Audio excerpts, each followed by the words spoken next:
So Brent Gorda, former CEO of Whamcloud, now part of Intel. How do you like it there? Intel's an amazing company. What I'm telling people lately, the word of the day here is that Intel respects the geeks as the tier one entity. That's where all of the ideas come from that turn into products that makes Intel run. And so from a technical engineering point of view, you're the first class citizen inside Intel. And it's not unlike how we ran Whamcloud actually. And so we're fitting in much better than you might anticipate, and even better than I had hoped in my optimistic assessment. Okay, so you were a relatively small company, what, 50-some people? 55, 60 people. And how many of those wound up at Intel? All of them wound up at Intel. Sadly, we lost our first employee here in, I don't know, the last month, just after SC. We lost one person who was a project manager. He wasn't a technical person. So I remember when we talked right after the acquisition closed, and you said it was going to be business as usual. How's that going? Has that continued? It's exactly like we said. Intel has held firm to the business model, to the technical deliverables. We're doing the same thing we were doing at Whamcloud, we're doing at Intel.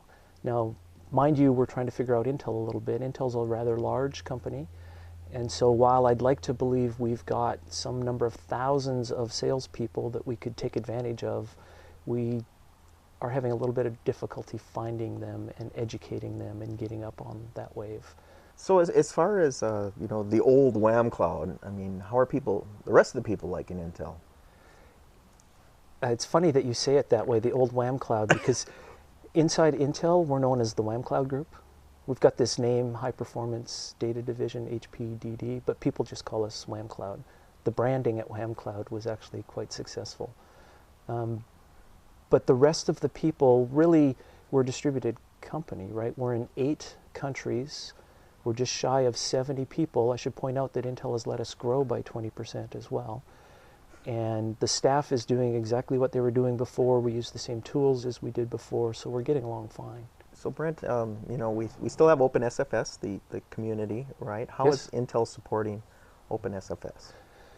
So early on, within the first week or two, we joined OpenSFS at the same level that Whamcloud was. More recently, we were asked by the board to step up and take a board seat. And so we've done that.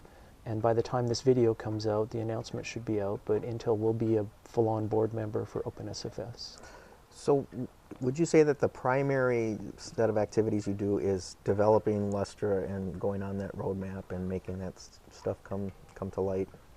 Well, there's kind of 3 activities. There's the standard Lustre development, which is the roadmap. And incidentally, we published the roadmap 2 years ago, and it was only changed at SC this year and in a minor way. So the roadmap that we predicted 2 years ago is what we're executing to. The business model we predicted 2 years ago is what we're executing to. But there's sort of 3 levels of activities. There's development on Lustre proper, which is the here and now. Remember, we won the Fast Forward contract, and so there's the big R, little d work, the big thinking about how we do I/O in the future in a post-POSIX world. And so that's a significant amount of what we do. And then there's the day-to-day of support on the Lustre tree, where we have customers who use the technology and need us there to make sure that it works well. So if somebody needs support for Lustre, they contract with Intel / is it the Whamcloud division, or what do you call yourselves, Brett? We're the High Performance Data Division. Okay. But Whamcloud works. Yeah, Nobody's asking us to back down from that. Sure.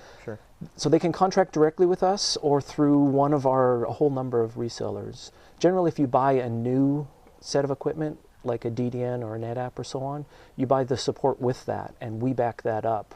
You have to explicitly ask for it in some cases, but you can get at our support there with your new equipment.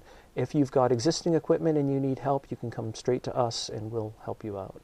Now we've got a number of resellers. Those are multiplying quite rapidly, where we've got small integrators on every continent almost, I guess without Antarctica, but we've got small resellers everywhere who will do the integration for you, and then we back them up. So they can be first on the phone, and if they can't handle it, we're behind them to make sure this all works. It's really maturing the community. If you remember, some of our messaging early on was we wanted to grow the Lustre community.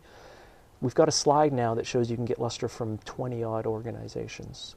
For the most part, we're behind those organizations. There's a few that have chosen to go on their own, which they're allowed to do. It's open source, it's GPL.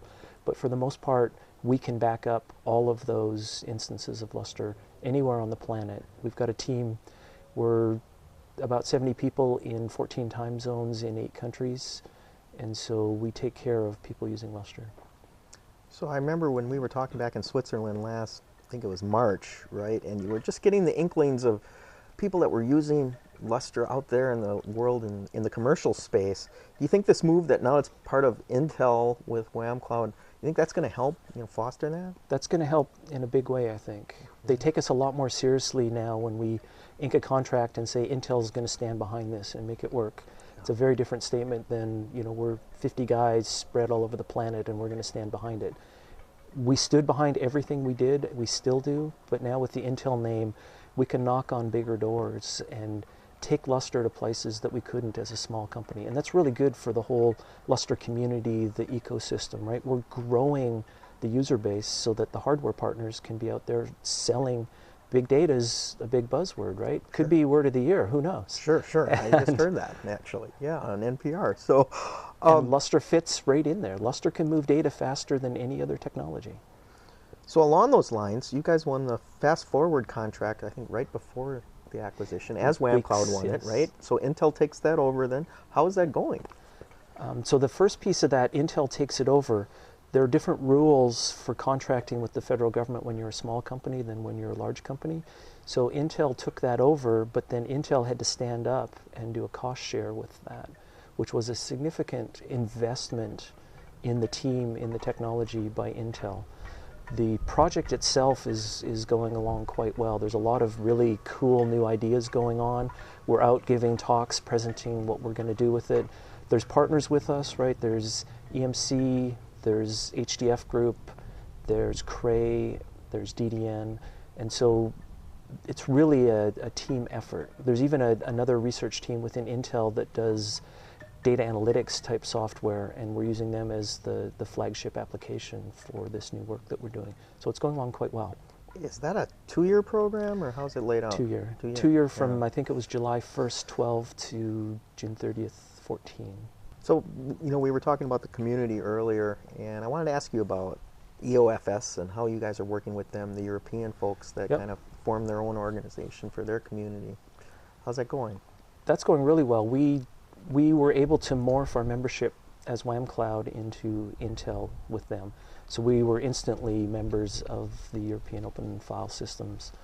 We've had one event with them since. There was a Paris meeting, LAD it's called, and so we showed up in force there and delivered the same message that we've been delivering, business as usual, that sort of thing. Met with them at SC, so things are going well on that front. They don't have a war chest of money, so they're not trying to let RFPs and fund development, but rather influence both through OpenSFS and directly what they want to see come out of this. So speaking of Europe, right, they have this initiative ETP for HPC. Right. It's kind of their exascale software thing, isn't it? I mean, are you guys involved with that as well? Yeah, so the ETP for HPC is an effort to create white papers that will be position papers for when the Europeans go to spend money on exascale. And so there is an effort in the I/O area that we're involved with through Intel in Paris. And so we're helping review and write that document with the hopes that when the RFPs come out from Europe, that the work that we're doing meshes with what they want to see and we can respond appropriately. So here we are, we're heading into 2013. What do you think that's going to hold for Lustre and the community? That's an open-ended question. The roadmap for 2013 for the development looks really exciting. We're finally going to get HSM, which is a feature that people have been... I was at Livermore 5 years ago and we were hoping to get HSM. It looks like we're going to get HSM in 2013, which is a big step up. Everybody's waiting for that. There's been a bunch of critical code changes that have just gone into the tree, such as an order of magnitude speed improvement on the metadata server that we just checked in recently, such as being able to split and use multiple metadata servers. And the most interesting one perhaps is the fact that you can now put ZFS underneath Lustre. And so Livermore is using that on Sequoia, which is currently the #2 system, and very happy with the results of that. Are they doing work. production with that setup? They are, Yeah. absolutely. Wow. Terrific. Yep. So, Lug's coming up, and I've been poking around. Will, Intel/Whamcloud be involved? And Absolutely. What do you expect to We're happen very there? supportive of the community. The big push internally that we've got for 13 is to get Chroma out. Right? Chroma's in first customer ship now and getting feedback. So I would expect by the time Lug comes around that our big messaging will be, again, maturing the community, maturing the technology, and now starting to ship tools that make the technology accessible to people who may not care to dedicate bodies to the file system. Yeah. Well, kind of a wrap up here, Brent. I was driving over here. NPR had the word of the year, right? And they do this every year apparently, but I heard it on the way. And Yeah.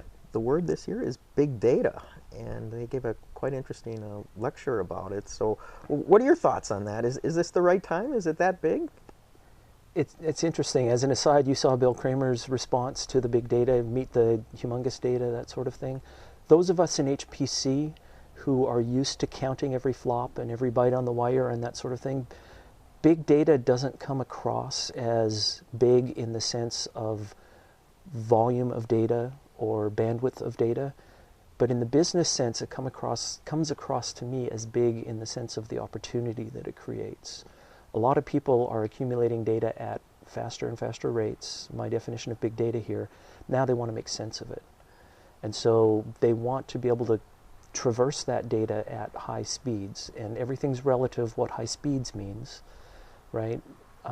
At SC, there was a press release that Lustre was pushing 1.1 terabytes per second to a real file system. Not many businesses need that kind of data, and not many businesses are able to stand up that sort of laminar flow that you need to get that sort of data, but a lot of businesses need the ability to traverse their data at high volumes and high speeds. And so I think it's a good opportunity, and I think Lustre is the raw technology that can help out, at least on the high end of that. Now, if we can, as a community, come together and market it appropriately and make it accessible to that high end, I think we've got a real big opportunity here. Not just for Intel, Whamcloud, but for all of the hardware partners, for other smaller groups that help out with this. I think there's a lot of opportunity in big data for this technology.